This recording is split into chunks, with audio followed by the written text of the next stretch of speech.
Assalamualaikum warahmatullahi wabarakatuh. Di sini saya akan menyampaikan materi kepanitiaan umum atau PANUM untuk stase manajemen bencana. Tak kenal maka tak aruf. Perkenalkan, saya Fida Hussein, panggilan Hussein. Saya dosen keperawatan Universitas Airlangga Surakarta. Untuk kontak dapat dihubungi di nomor berikut.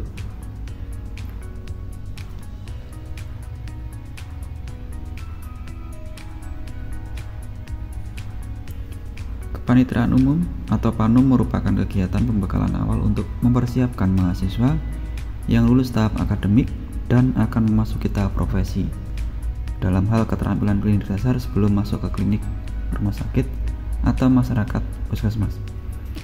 Mahasiswa diharapkan akan memiliki motivasi dan kepercayaan diri dalam menjalani kepaniteraan. Stase manajemen bencana ini membahas tentang konsep, jenis, klasifikasi, dan karakteristik bencana, dampak bencana terhadap kesehatan, prinsip penanggulangan kedaruratan bencana, persiapan bencana, penilaian sistematis, tindakan-tindakan keperawatan selama fase bencana, perawatan psikososial dan spiritual bagi korban bencana, perawatan bagi populasi rentan, aspek etik dan legal pada bencana, perlindungan bagi petugas, pendekatan interdisiplin, dan pemulihan pasca bencana.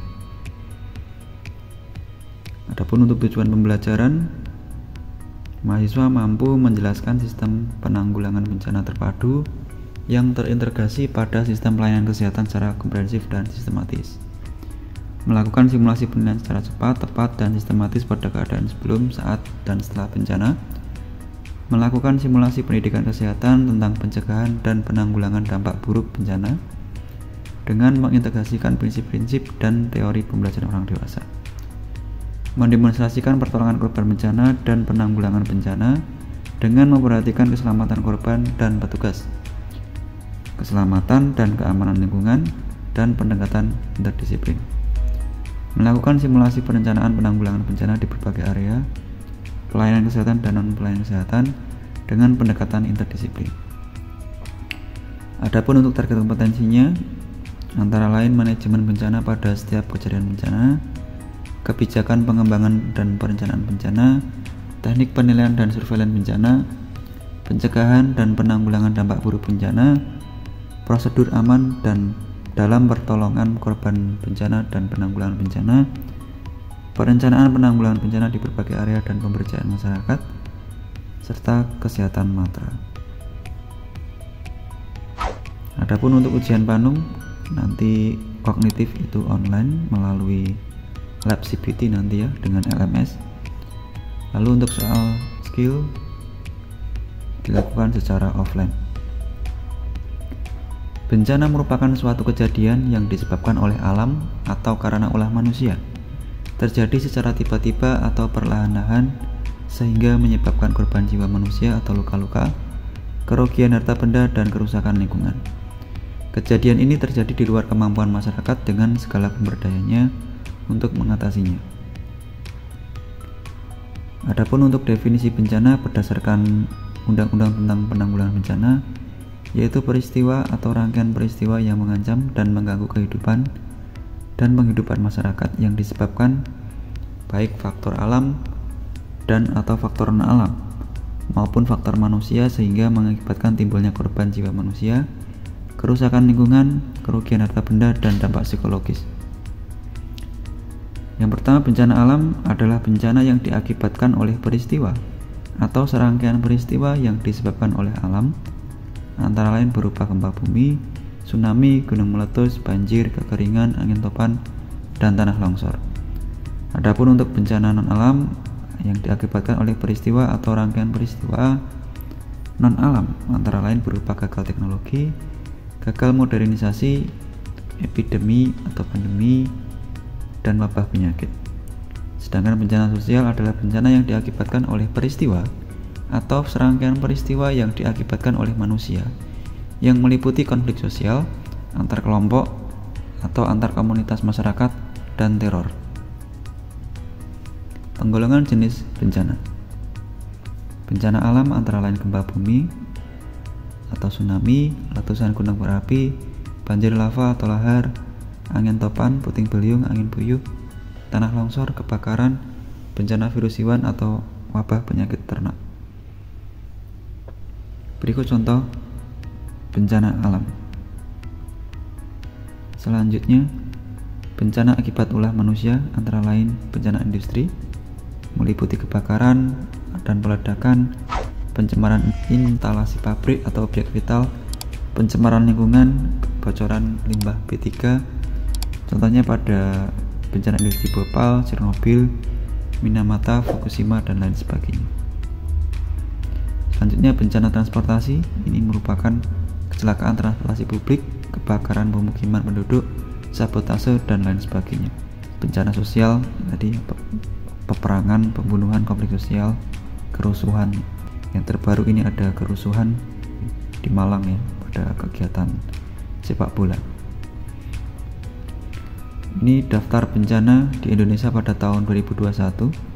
Ini bencana alam, terjadi bencana sebanyak 5.402. Di 2022 dari 1 Januari sampai 1 Agustus 2022 terdapat 2.168 bencana. Adapun kebijakan dan tujuan penanggulangan bencana, yang pertama berdasarkan pembukaan UUD 45, yaitu melindungi segenap bangsa Indonesia dan seluruh tumpah darah Indonesia. Adapun targetnya mengurangi jumlah korban, kurangi jumlah terdampak, kurangi kerusakan infrastruktur, dan mengurangi kerugian ekonomi. Berikut tujuan dari penanggulangan bencana. Adapun untuk relawan penanggulangan bencana, yaitu seorang atau kelompok orang yang memiliki kemampuan dan kepedulian untuk bekerja secara sukarela dan ikhlas dalam upaya penanggulangan bencana. Adapun berbagai macam keahlian relawan penanggulangan bencana adalah sebagai berikut. Salah satunya adalah kesehatan atau tenaga medis. Adapun peran relawan dalam penanggulangan bencana, ada pencegahan dan mitigasi, kesiapsiagaan, tanggap darurat, dan pemulihan. Jadi untuk pra bencana itu ada pencegahan, mitigasi, dan kesiapsiagaan, tanggap darurat, fase tersendiri, dan selanjutnya ada fase pasca bencana. Peran relawan saat pra bencana yaitu pengurangan risiko bencana melalui penyelenggaraan pelatihan bersama masyarakat, penyuluhan kepada masyarakat, penyediaan informasi untuk meningkatkan kesadaran masyarakat dalam pengurangan risiko bencana, peningkatan kewaspadaan masyarakat. Selanjutnya yaitu pelatihan, antara lain pelatihan dasar atau lanjutan terkait manajemen, pelatihan teknis bencanaan, gladi, dan simulasi bencana.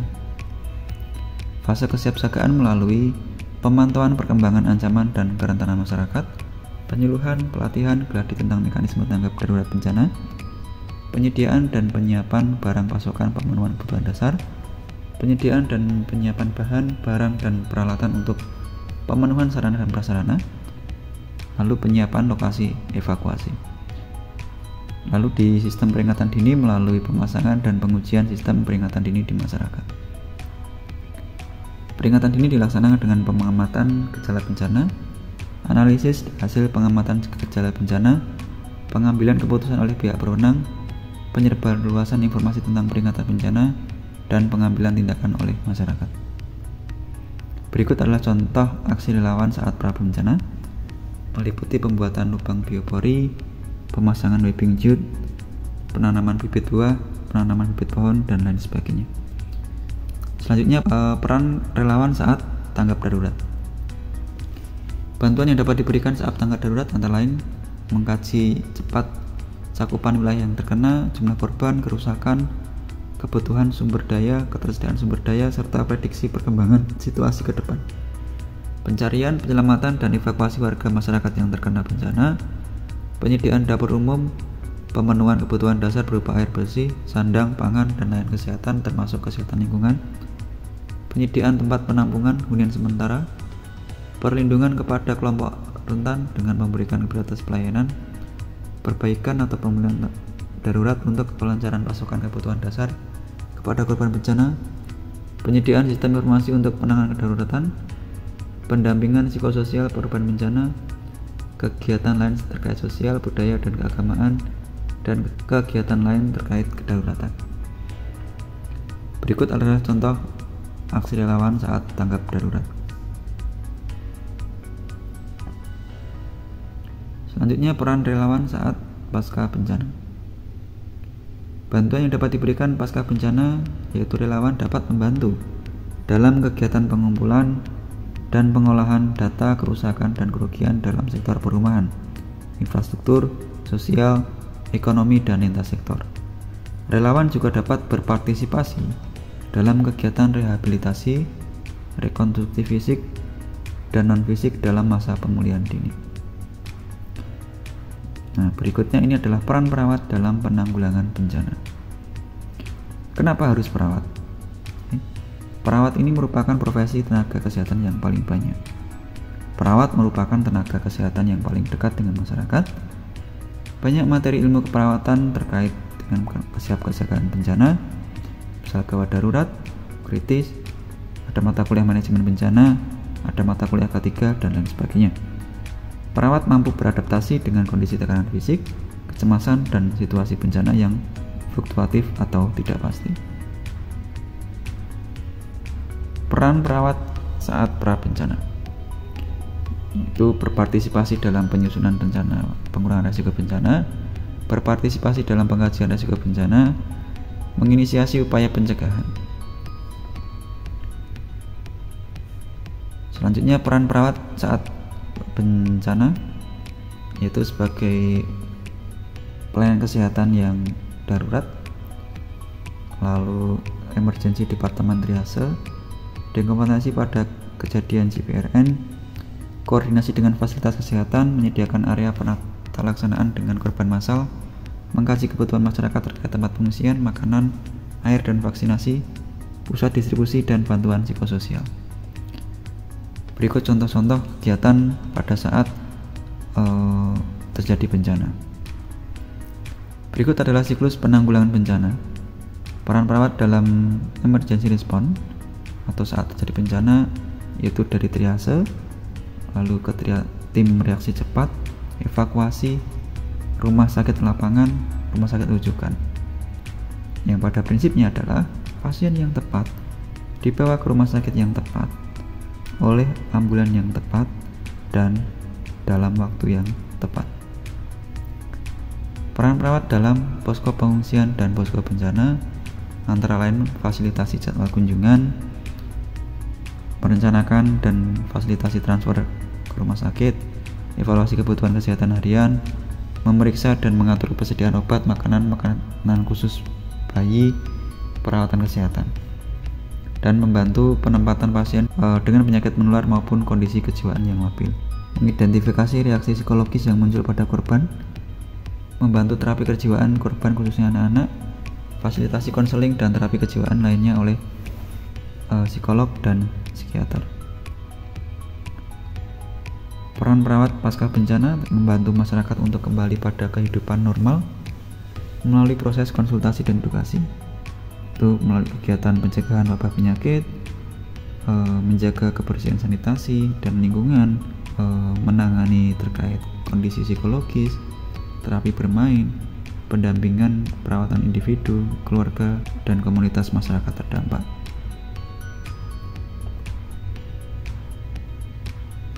Adapun untuk skill praktik nantinya antara lain triase bencana, penggunaan APAR, dan evakuasi korban.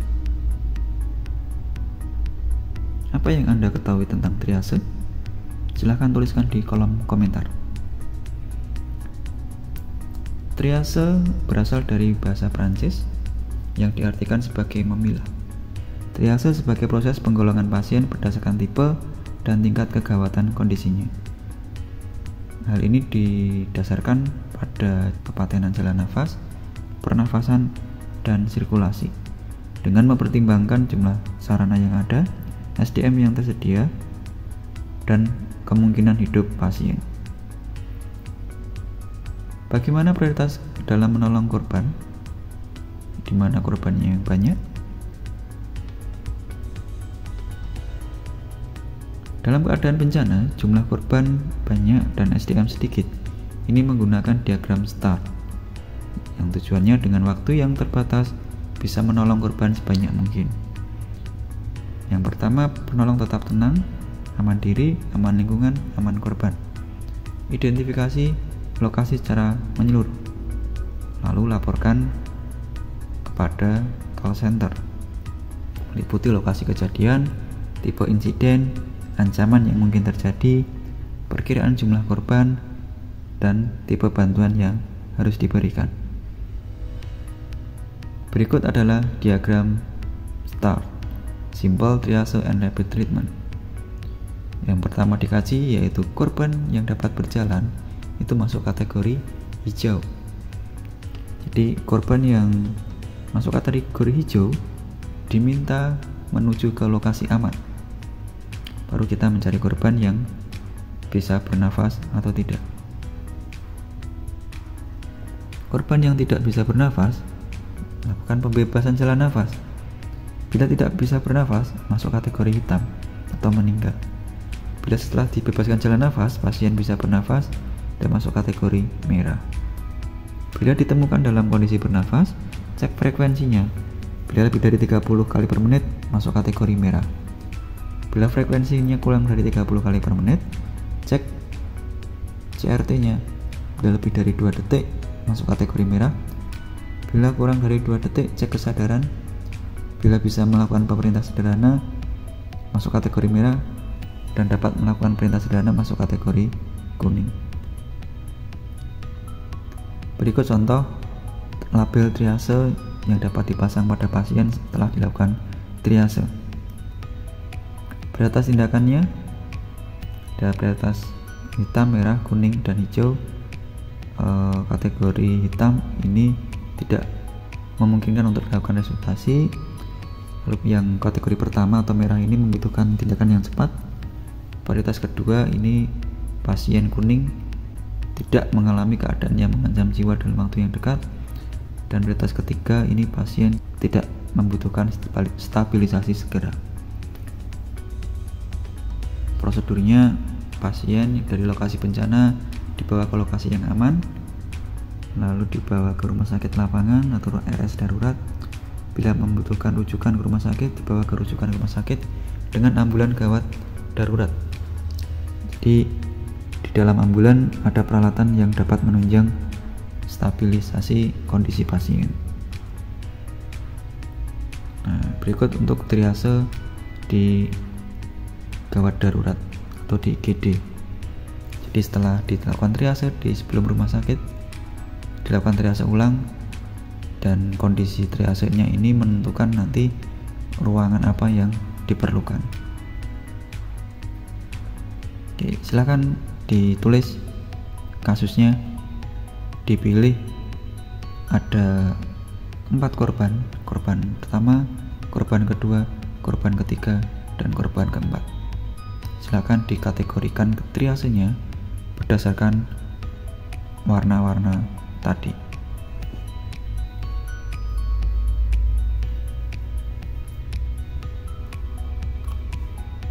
Oke, korban yang pertama yaitu hijau, yaitu pasien bisa berjalan. Yang korban kedua merah karena CRT-nya 3 detik. Korban ketiga ini hitam, tidak ada pernafasan setelah dibebaskan jalan nafasnya. Korban keempat ini dapat mengangkat kedua tangan, tapi dengan gerakan yang lambat. Perawat memiliki peran saat pra bencana, baik untuk pencegahan, mitigasi, dan siapsiagaan. Perawat memiliki kontribusi besar saat tanggap darurat bencana, dan triase merupakan proses pemilihan pasien berdasarkan tingkat kegawatan kondisinya, yaitu hijau, kuning, merah, dan hitam, sehingga dalam waktu yang singkat dan SDM yang terbatas diharapkan dapat menolong pasien korban sebanyak mungkin. Berikut untuk format penilaian triase bencana. Selanjutnya adalah bagaimana menggunakan alat pemadam api. Api adalah suatu sumber bencana yang cepat, sehingga harus segera dipadamkan.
Berikut adalah prosedur penggunaan alat pemadam api ringan.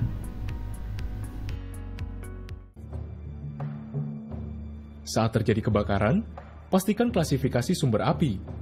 Kemudian, segeralah menuju lokasi penyimpanan APAR yang sesuai. Sebelum digunakan, cek isi tabung pada pengukur tekanan.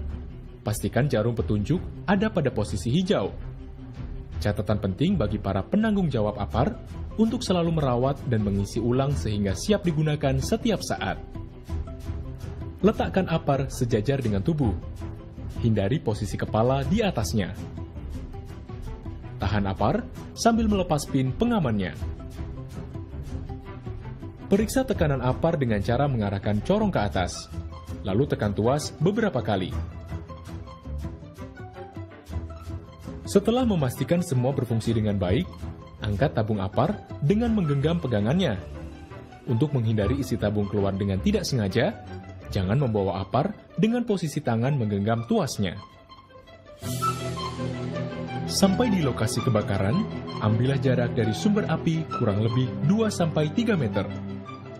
Apabila terjadi di luar ruangan, pastikan posisi kita tidak berlawanan dengan arah angin. Angkat tabung APAR dan arahkan corong ke sumber api.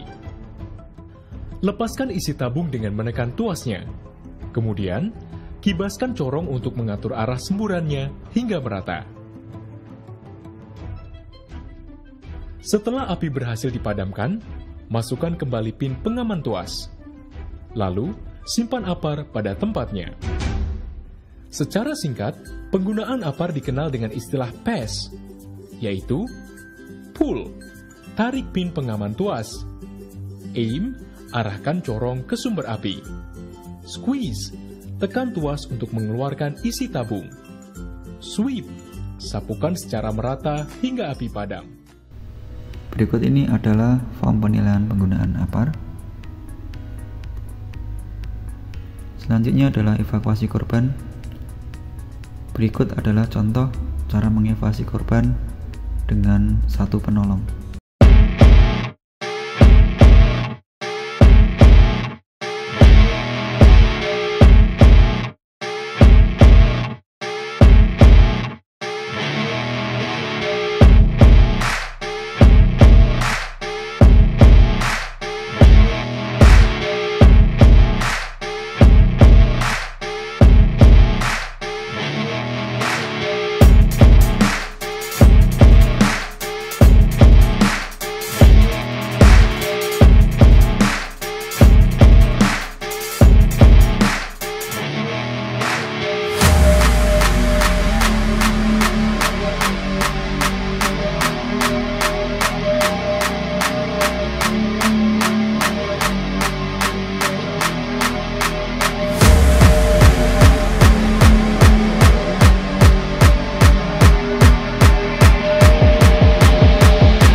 Berikut adalah penilaian evakuasi korban satu penolong.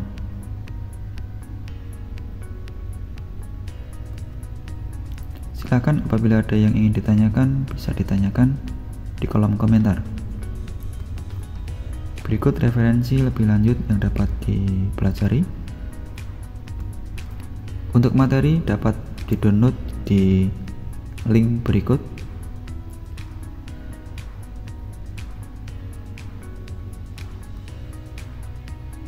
Saya tutup dengan pantun buah manggis, buah kenari, buah mangga, buah pepaya. Saya pamit undur diri. Terima kasih atas perhatiannya. Bersihkan lantai dengan Lysol, pisahkan ruangan dengan sekat, jangan bosan patuhi protokol. Semoga temu kita hari ini bermanfaat. Akhiru kalam. Wassalamualaikum warahmatullahi wabarakatuh.